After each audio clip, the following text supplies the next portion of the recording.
Shalom jemaat yang dikasihi Tuhan, mari kita membuka Alkitab kita dari surat Kolose.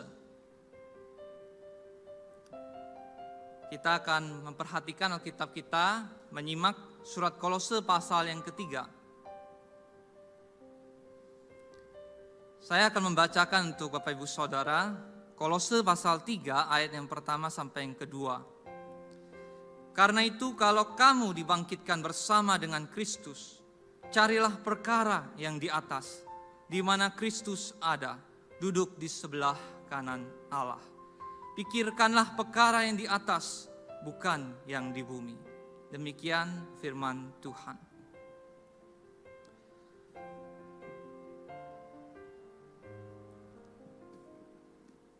Waktu itu seorang wanita muda yang baru saja percaya kepada Kristus Yesus Tuhan.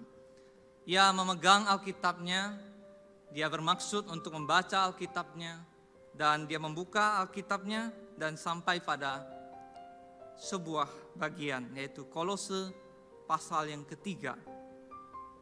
Dan ia membaca pada ayat yang ke-23.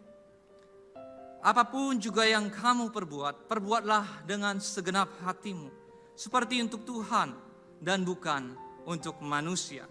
Oh, seorang yang baru percaya ini begitu bersemangat dan melihat ayat firman Tuhan ini begitu memberkatinya.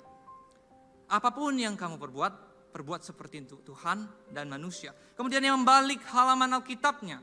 Di pasal yang pertama, dia baca surat Paulus kepada jemaat di Kolose dari Paulus, Rasul Kristus Yesus. Oh, ia membayangkan Rasul Paulus menuliskan sebuah surat kepada jemaat orang-orang di Kolose. Lalu ia merenung dan ia membayangkan, apa itu jemaat Kolose? Apa? Saya tidak tahu apa itu Kolose. Apakah itu sebuah tempat? Bagaimana orang-orang di sana? Kemudian dia membayangkan, dia masuk pada waktu yang lampau, ribuan tahun yang lalu, ke sebuah tempat di Asia kecil, Kolose. Kemudian dia membayangkan dan dia bertanya kepada orang-orang di sana. Halo jemaat Kolose, siapakah kalian? Ia bertanya-tanya, ia mencoba mencari tahu, seperti apa sih orang-orang di Kolose ini? Dan orang-orang menjawab seperti ini. Siapa kamu? Kami tidak kenal. Kami tidak baik-baik saja. Ada keadaan yang begitu membuat kami risau. Kami tidak baik-baik saja. Bapak Ibu Saudara yang dikasihi Tuhan, bukankah kalau ditanya kabar kita hari ini, apa kabar? Kalau kita jujur, kita akan berkata, saya sedang tidak baik-baik saja. Bukankah pandemi COVID-19 melanda seluruh dunia dan membuat saya dan keluarga saya kesulitan bergumul dengan kesehatan, bahkan anggota keluarga ada yang terkena COVID-19. Kenalan-kenalan, teman kerja, orang yang kami kasihi menderita COVID-19, bahkan ada yang meninggal. Bagaimana saya bisa berkata keadaan sedang baik-baik saja? Tidak baik-baik saja. Bapak Ibu Saudara, bagaimana kita bisa mengenal kehendak Tuhan di dalam kondisi yang tidak baik-baik saja? Ini menjadi suatu pertanyaan, bagaimana Tuhan kami mengerti apa yang sedang terjadi di dalam kehidupan kami? Bagaimana kami mengenal kehendak-Mu dan melakukannya, sementara keadaan di sekeliling kami, keadaan yang tidak baik-baik saja. Oh Bapak Ibu Saudara, jemaat yang dikasihi Tuhan, surat Paulus kepada jemaat Kolose pada pembukaannya di pasal pertama, dikatakan demikian. Sebab itu sejak waktu kami mendengarnya, kami tiada berhenti-henti berdoa untuk kamu. Kami meminta supaya kamu menerima segala hikmat dan pengertian yang benar untuk mengetahui kehendak Tuhan dengan sempurna. Jemaat Kolose adalah kumpulan orang-orang dari berbagai suku bangsa yang jelas bukan Yahudi pada mayoritasnya. Dan Paulus menuliskan firman Tuhan ini kepada jemaat Kolose dan disampaikan dalam suatu pembukaannya melalui sebuah doa. Paulus berdoa untuk jemaat Kolose yang sudah menjadi percaya kepada Tuhan Yesus. Percaya kepada Injil yang diberitakan oleh hamba-hamba Tuhan yang diutus kepada jemaat Kolose, termasuk Epafras, rekan kerja Paulus. Dan doa Paulus itu dicantumkan seperti ini. Dan di dalam terjemahan yang lebih hurufiah, ketika saya meneliti bahasa aslinya dikatakan seperti ini. Dalam terjemahan bahasa Inggris khususnya di dalam terjemahan ESV disebutkan demikian. You may be filled with the knowledge of His will in all spiritual wisdom and understanding. Bapak Ibu Saudara, untuk terjemahan yang diberikan oleh Bapak Arman Barus, dosen Amanat Agung, ia memberikan terjemahan seperti ini. Supaya kamu dipenuhi pengenalan kehendaknya. Atau kalau saya boleh terjemahkan akan lebih baik seperti ini. Supaya kamu dipenuhi oleh pengenalan tentang kehendaknya. Kehendak Allah. Bapak Ibu Saudara, ketika Paulus menuliskan surat Kolose, ia mendoakan supaya jemaat ini tidaklah terpengaruh oleh keadaan di sekitarnya. Keadaan yang tidak baik-baik saja. Oh, Rasul Paulus berdoa dan bersurat kepada jemaat Kolose supaya mereka mengenal kehendak Tuhan dengan sepenuhnya. Dan tidak terpengaruh oleh keadaan yang sedang dihadapi. Oleh apa? Oleh ajaran, tradisi, kebiasaan yang salah. Tapi pertanyaannya sekarang, apa masalah yang sedang terjadi di antara jemaat Kolose? Bapak Ibu Saudara, saya akan dengan cepat menyebutkan masalah-masalah yang terjadi dan hanya cuplikan-cuplikan dari yang terjadi di antara jemaat Kolose. Dikatakan di surat Paulus pasal kedua kepada jemaat Kolose ayat 8. Hati-hatilah supaya jangan ada yang menawan kamu dengan filsafatnya yang kosong dan palsu. Menurut ajaran turun-temurun dan roh-roh dunia, tetapi tidak menurut Kristus. Janganlah kamu biarkan kemenanganmu digagalkan oleh orang-orang yang pura-pura merendahkan diri dan beribadah kepada malaikat, serta berkanjang pada penglihatan-penglihatan, dan tanpa alasan membesar-besarkan diri oleh pikiran yang duniawi. Oh, di antara jemaat Kolose sedang berkembang suatu pengajaran yang salah. Pengajaran yang disebut mistik, ya, mistikisme. Ajaran ini berbicara tentang suatu rahasia, suatu pengetahuan yang misterius, bahwa mereka pengajar-pengajar palsu ini sedang mengajarkan suatu ajaran yang mengatakan bahwa Kristus tidak cukup. Ada sesuatu pengetahuan rahasia, pengetahuan yang misterius yang kita perlu. Dan ini berbicara tentang pemahaman, penglihatan, pengetahuan yang mendiskreditkan, yang menganggap remeh Kristus. Sesuatu yang lebih spiritual, yang lebih misterius, yang dianggap lebih penting. Oh, ada juga berkembang yang namanya spiritualitas legalistik. Dikatakan di pasal 2 ayat 16. Karena itu janganlah kamu biarkan orang menghukum kamu mengenai makanan dan minuman, atau mengenai hari raya, bulan baru, ataupun hari Sabat. Semuanya ini hanyalah bayangan dari apa yang harus datang. Sedang wujudnya ialah Kristus. Oh, pengajar-pengajar palsu ini mengajarkan bahwa kamu jangan makan ini, jangan makan itu. Mengingatkan pada hukum yang dipegang oleh orang-orang Yahudi. Ada aturan untuk makan ini dan makan itu. Tetapi juga mereka juga berbicara tentang kamu harus merayakan hari Sabat. Kamu harus menjadi umat Allah yang sejati. Orang-orang Israel yang sejati. Dengan melakukan ini dan itu. Seolah-olah ini semua diperlukan supaya engkau dan saya lebih rohani. Dengan melakukan semua perbuatan-perbuatan ritual tradisi dari orang-orang Yahudi. Tetapi dikatakan Paulus, semuanya ini hanyalah bayangan. Dan Kristus adalah wujud yang sebenarnya. Dan juga dikatakan di pasal 2 ayat 18, saya ambilkan terjemahan ESV karena lebih memberikan suatu perspektif kepada kita. Let no one disqualify you, insisting on asceticism. Asketikisme. Apa itu kira-kira Bapak Ibu? Semuanya itu hanya mengenai barang yang binasa oleh pemakaian dan hanya menurut perintah-perintah dan ajaran manusia.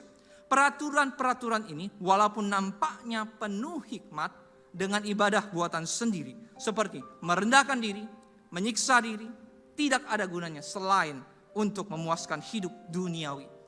Orang-orang Kolose berasal dari latar belakang kebanyakan bukan dari latar belakang Yahudi. Mereka ada dari latar belakang penyembah berhala. Banyak sekali ritual-ritual yang menyiksa diri supaya merasa lebih dekat kepada yang ilahi, supaya mereka merasa lebih rohani, pengalaman yang lebih spiritual dengan menyiksa diri, bahkan tidak segan-segan menyakiti tubuhnya. Seolah-olah merendahkan diri, seolah-olah lebih rohani dengan jalan menyiksa diri sendiri. Jadi kalau kita rangkum kurang lebih cuplikan dari masalah yang berkembang, yang mengancam keadaan yang tidak baik-baik saja, yang mengancam jemaat Kolose, bisa disimpulkan kurang lebih seperti ini. Ada pengetahuan rahasia yang sedang ditawarkan, sesuatu yang lebih misterius, sesuatu yang lebih rahasia, seolah-olah itu lebih penting dan lebih rohani kepada jemaat Kolose. Sesuatu yang ditawarkan bahwa engkau akan lebih rohani kalau engkau menyiksa diri. Kalau engkau menekan dirimu, menyiksa dirimu. Dan sesuatu yang kita sebut sebagai asketisisme. Bapak Ibu Saudara, ini kurang lebih ya gambaran dari masalah di jemaat Kolose. Tapi pertanyaannya mungkin timbul di dalam benak Bapak Ibu. Apa hubungannya semua masalah jemaat Kolose dengan masalah saya hari ini? Saya tidak bergumul dengan masalah-masalah itu. Masalah hari ini, cuplikan saja. Bukankah berkembang hoax, berita bohong, vaksin COVID bisa memasukkan chip ke dalam tubuh orang yang akan divaksin. Dihubungkan berita bohong ini, vaksin ini adalah suatu konspirasi besar-besaran untuk menguasai seluruh dunia. Sehingga keberadaan orang yang divaksin dapat ditelusuri dan diawasi. Berkembang juga hoax yang dihubung-hubungkan, ini adalah tanda antikristus. Inilah tanda dari binatang di surat Wahyu. Berkembang ajaran, berita, kabar-kabar yang bohong. Dan ini rumor yang merebak di antara kita hari ini. Bukankah baru saja bulan lalu, ini adalah sebuah foto bagaimana penyidik KPK menunjukkan bukti penangkapan. Uang yang disita di dalam operasi tangkap tangan. Tindak korupsi yang terjadi di Kementerian Sosial. Bantuan sosial yang harusnya diberikan kepada masyarakat. Ditilap, diambil, dikorupsi. Menyedihkan bukan? Tapi bukankah ambisi akan memiliki sesuatu yang lebih banyak? Keserakahan untuk memiliki sesuatu yang lebih, bahkan untuk mengorbankan orang-orang yang lebih membutuhkan, menyingkirkan kepentingan, kebutuhan orang-orang yang lebih kesulitan dan menderita daripada kita. Bukankah ini adalah nafsu duniawi, nafsu keserakahan? Bapak Ibu Saudara, hanya cuplikan dari begitu banyak masalah yang melanda dunia ini hari ini. Hoax yang beredar di mana-mana, satu demi satu hoax demi satu hoax melanda kita, membanjiri, membombardir media sosial kita dan mempengaruhi kita. Bapak Ibu Saudara, bukankah namanya nafsu duniawi tidak hanya menjadi pergumulan orang-orang di Kolose, tapi juga pergumulan orang-orang yang hidup hari ini di tahun 2021. Bukankah orang-orang Kolose juga diperhadapkan dengan situasi keadaan yang tidak baik-baik saja, yang mengancam kehidupan mereka. Begitupun kita mungkin hari ini terpengaruh dengan keadaan Kita berpusat pada keadaan. Kita berduka cita karena kita kehilangan orang yang dikasihi. Kita bergumul dengan kesehatan kita. Kita bergumul dengan penuh kekhawatiran, kecemasan akan masa depan. Bagaimana saya dapat menjalani hari esok? Bagaimana kebutuhan keluarga saya dapat dipenuhi? Bagaimana dapat mengendalikan masa depan kalau semua terasa begitu sulit dan sukar? Oh, keadaan yang tidak baik-baik saja begitu mudah menguasai engkau dan saya. Bagaimana mengenal kehendak Tuhan dalam keadaan yang tidak baik-baik saja yang sedang kita alami? Firman Tuhan di dalam surat Kolose pasal yang ketiga. Ayat pertama dikatakan demikian. Karena itu, kalau kamu dibangkitkan bersama dengan Kristus, carilah perkara yang di atas di mana Kristus ada, duduk di sebelah kanan Allah. Pikirkanlah perkara yang di atas, bukan yang di bumi. Bapak Ibu Saudara, saya akan fokus terlebih dahulu tentang bagian perkara yang di atas di mana Kristus ada. Sebab kamu telah mati dan hidupmu tersembunyi bersama dengan Kristus di dalam Allah. Apabila Kristus yang adalah hidup kita menyatakan diri kelak, kamu pun akan menyatakan diri bersama dengan Dia dalam kemuliaan. Apa maksudnya? Saya memberikan suatu gambaran. Pada bagian yang kiri dikatakan sebuah gambaran salib. Artinya 2000 tahun yang lampau Yesus Kristus sudah mati secara tragis di atas kayu salib Golgota. Bukan karena Dia bersalah, tetapi karena Ia menanggung salah dan dosa engkau dan saya. Oh, Yesus yang mati tersalib di atas salib Golgota itu tidak hanya mati dan menderita, tetapi Dia bangkit dari kematian mengalahkan maut. Dan Ia bukan hanya mati dan bangkit. Di mana Ia sekarang? Di mana Yesus yang kau puja hari ini? Di mana Yesus yang kau hari ini kepadanya engkau berdoa? Ia naik ke sebelah kanan Allah Bapa di surga. Ia naik duduk di sebelah kanan Allah Bapa. Ketika dicatatkan Kristus Yesus membangkit dari kematian, Ia duduk di sebelah kanan Allah Bapa. Artinya apa? Orang-orang Yahudi menantikan kedatangan Raja, Mesias, Juru Selamat. Dan Juru Selamat Mesias itu duduk di sebelah kanan Allah Bapa. Artinya Mesias itu setara dengan Allah Bapa. Artinya Kristus yang sudah menanggung semua penderitaan dan dosa-dosa kita. Ia bukan hanya mengalahkan maut, tapi Dia duduk di sebelah kanan Allah Bapa. Ia bertahta sebagai Raja atas semesta, atas seluruh dunia. Bapak Ibu perhatikan di sana ada garis putus-putus yang saya buat. Itu menggambarkan tersembunyi. Di ayat yang barusan kita baca dikatakan di sana tersembunyi. Hidup kita tersembunyi dengan Kristus.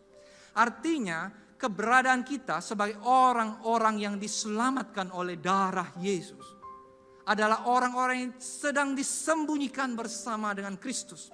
Keadaan kita sebagai orang-orang yang disebut anak-anak Allah belum nyata sekarang. Tersembunyi bersama Kristus yang bertahta di sorga. Dan bukan hanya Dia bertahta di atas surga sana, melampaui alam semesta yang Dia ciptakan. Tetapi Yesus itu akan datang kembali sebagai Raja di dalam segala kemuliaannya.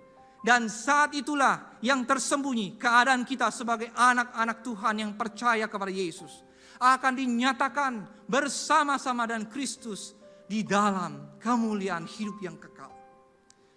Engkau dan saya hari ini bisa menderita, bisa kesusahan, bisa menangis di dalam peratapan. Tetapi ingatlah bahwa Yesus yang tersalib menderita di salib. Dia akan datang kembali. Dan Ia akan datang sebagai Raja dalam segala kemuliaan. Dia akan menyatakan keadaan kita di dalam kemuliaan hidup yang kekal bersama-sama dengannya.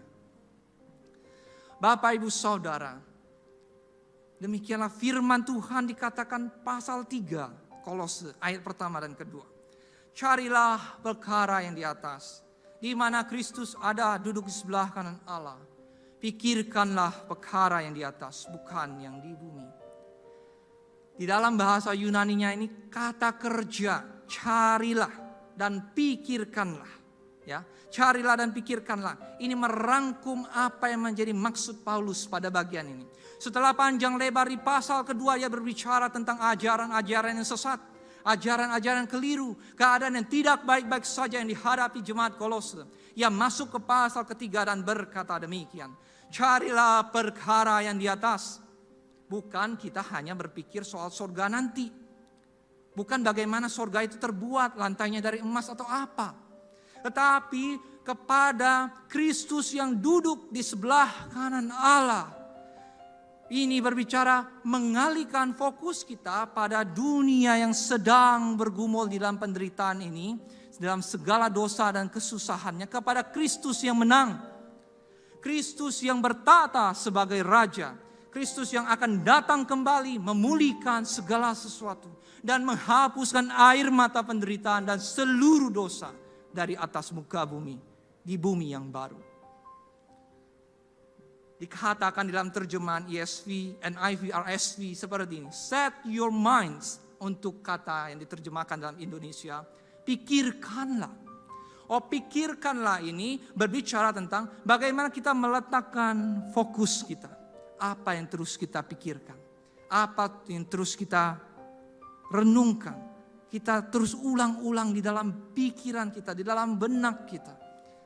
Calvin menyebutnya dengan meditasi. Apa yang terus kita meditasikan? Apa yang terus kita renungkan?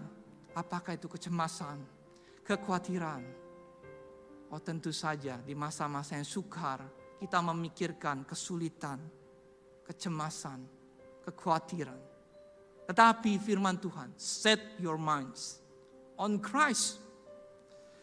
Pikirkanlah bagaimana Kristus itu berkuasa untuk memulihkan segala sesuatu. Dan Dia adalah Tuhan yang engkau dan saya sembah. Bapak, Ibu, Saudara, Calvin memberikan suatu moto kehidupan seperti ini.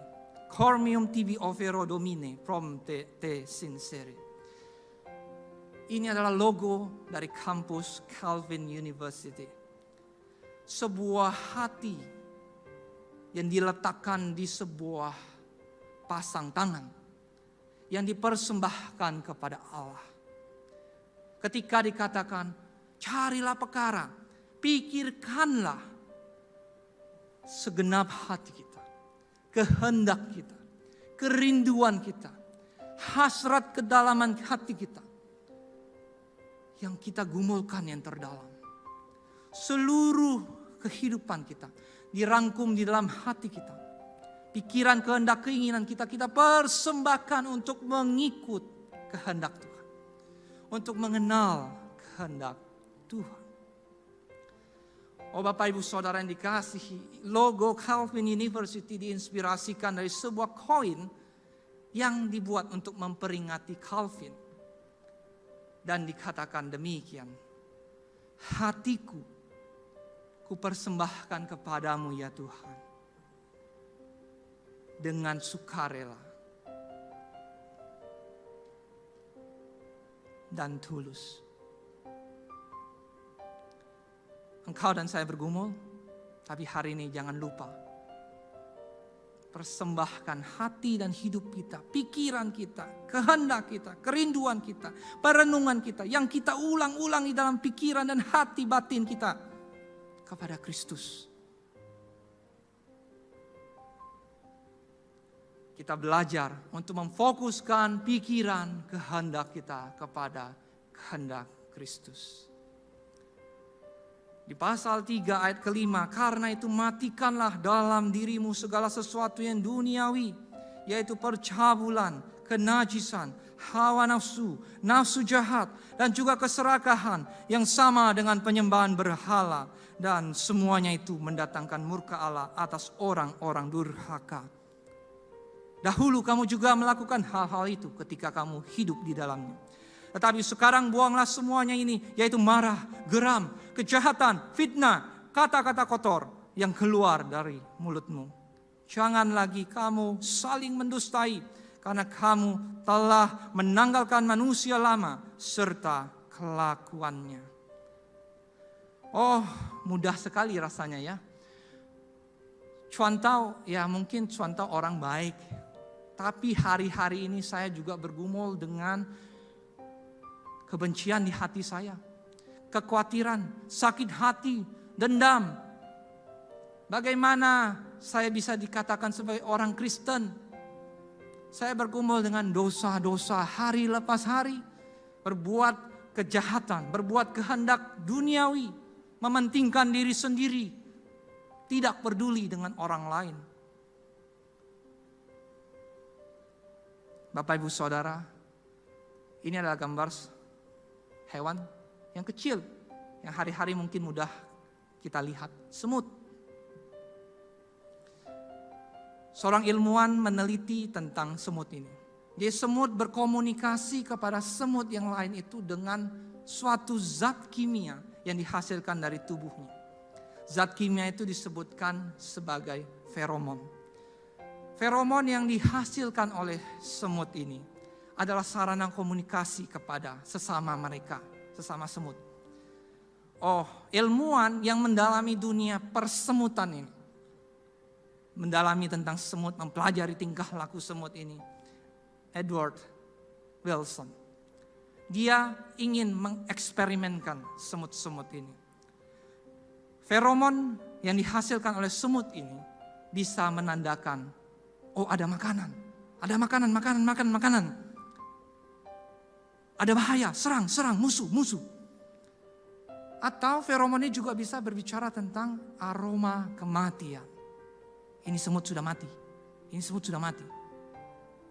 Bapak Ibu Saudara, ia mengeksperimenkan kalau semut itu disemprot dengan feromon kematian, apa yang akan terjadi dengan koloni semut itu. Jadi dia eksperimenkan, dia ambil satu ekor semut dan dia semprotkan semut itu dengan feromon kematian. Lalu dia kembalikan semut ini kepada koloni semutnya, kepada sesamanya. Dan ia seperti biasa kembali bekerja, pergi ke sarang semut. Tapi kumpulan semut-semut di sana mencium aroma kematian. Mati. Lalu semut-semut yang lain itu mengerubungi dia. Dibawa keluar dari sarang, dibuang. Semut itu sudah mati. Padahal semut yang disemprot tadi itu semut yang sehat. Oh, semut yang sehat ini kesal dong. Kemudian sudah dibuang sama teman-temannya, kembali ke sarang, bekerja seperti biasa. Semut-semut yang lain kembali mencium. Mati. Semut itu kembali dikerubungi, dikeroyok, bawa pergi.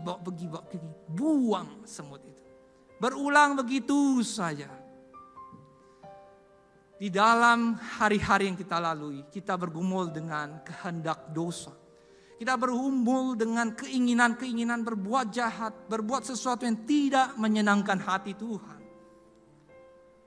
Ya, engkau dan saya bergumul dengan kemarahan, kebencian, keegoisan, tidak peduli dengan sesama, dan menyukai hal-hal yang najis, kotor, dosa. Tetapi ingatlah Bapak Ibu Saudara, engkau dan saya adalah orang-orang yang berdosa. Engkau dan saya disemprotkan, dipercikkan dengan darah Kristus yang tidak bernoda dan tidak bercela. Darah Kristus yang menghapuskan dosa kita. Darah Kristus yang menjadikan kita bukan milik dosa lagi. Kita bukan lagi manusia lama, tetapi kita adalah manusia baru di dalam Kristus. Kita tidak diperhitungkan sebagai orang berdosa yang dibuang. Tetapi kita diperhitungkan sebagai manusia baru di dalam Kristus. Diampuni, dikasihi, diterima di dalam kerajaan Kristus Tuhan. Hari ini engkau bergumul dengan dosa, dengan pencobaan, dengan tawaran cobaan dosa yang merayu engkau dan saya. Tetapi ingatlah, semua kehendak manusia lama, kehendak daging, kehendak dosa itu sudah kita patahkan di dalam darah Yesus. Dan kita menerima anugerah. Kita hanya perlu, ketika Roh Kudus sadarkan kita, itu dosa, jangan main-main. Itu kehendak daging, itu kehendak duniawi. Buang, kita buang. Seminggu kemudian bergumul lagi dengan dosa, kemarahan, kebencian.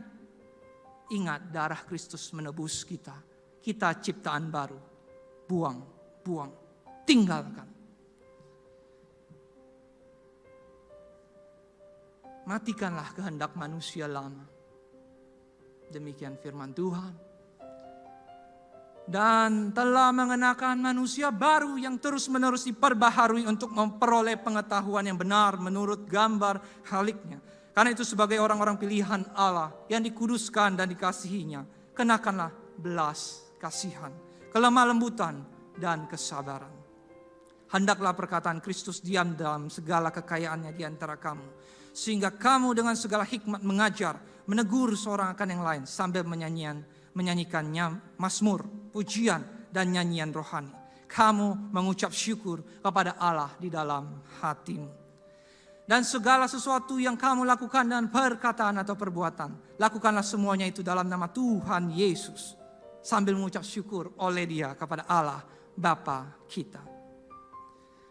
Hari ini kita bergumul dengan berita-berita bohong, dengan ajaran-ajaran yang menawarkan pengetahuan misterius, teori konspirasi, memberitakan hubung-hubungkan antara vaksin dengan tanda antikristus. Oh, tidak perlu kita percaya.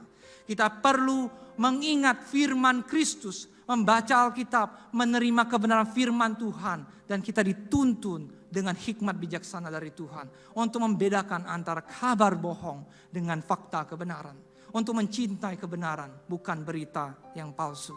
Kita bergumul dengan keinginan-keinginan duniawi, lebih mudah, lebih menarik hati, lebih menyenangkan daging kita untuk berbuat dosa.